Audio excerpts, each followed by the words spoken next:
দেখো আমার মাকে আমি নিজের হাতে সাজিয়ে দিয়েছি। আজকে আমার মায়ের বার্থডে, তো কেমন হয়েছে সাজানোটা কমেন্ট করে বলো। আর এই যে আমার মা। হাই বন্ধুরা, তোমরা সব কেমন আছো? আশা করি সবাই ভালো আছো। সবাইকে জানাই শুভ দুপুর। তা আজকে আমার জন্মদিন, আমি আমার নিজের হাতে সব রান্না করেছি। তো দেখতেই পাচ্ছ কি কি রান্না করেছি। চলো তোমাদের সঙ্গে একটু শেয়ার করি। আর ভিডিওটা একটু দিতে লেট হয়ে গেছে, বুঝতেই পারছো।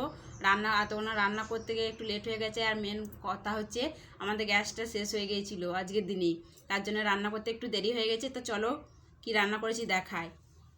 এই যে ভাত, আলু মাখা, শিম ভাজা, বেগুন ভাজা, আলু ভাজা, আর এইখানে চাটনি আছে, জল, ডাল করেছি, মাংস আছে, পায়েস আছে। আর এইখানে আমার শাশুড়ি দুব্বো ঘাস দিয়ে আমাকে আশীর্বাদ করেছিল, সেটা তোমাদের সঙ্গে শেয়ার করা হলো না বন্ধুরা, কিছু মনে করো না, তার জন্য দেখিয়ে দিলাম। আর এইখানে অনেক রকমের মিষ্টি আছে সাজানো, আর আছে পাঁপড়। তা আজকে এই মেনু ছিল। তা কেমন হয়েছে অবশ্যই কমেন্ট করে বলো। আর আমাকে সবাই আশীর্বাদ করো, অনেক অনেক ভালোবাসা দিও। তা আর কিছু আমি বলতে চাই না, সবাই আমাকে হ্যাপি বার্থডে জানিও। আর কেমন হয়েছে সাজানোটা, আমার মেয়ে সাজাইছে অনেকক্ষণ থেকে, তা ওকে সবাই বলবে কেমন হয়েছে। তার কিছু বলতে চায় না, সবাইকে টাটা।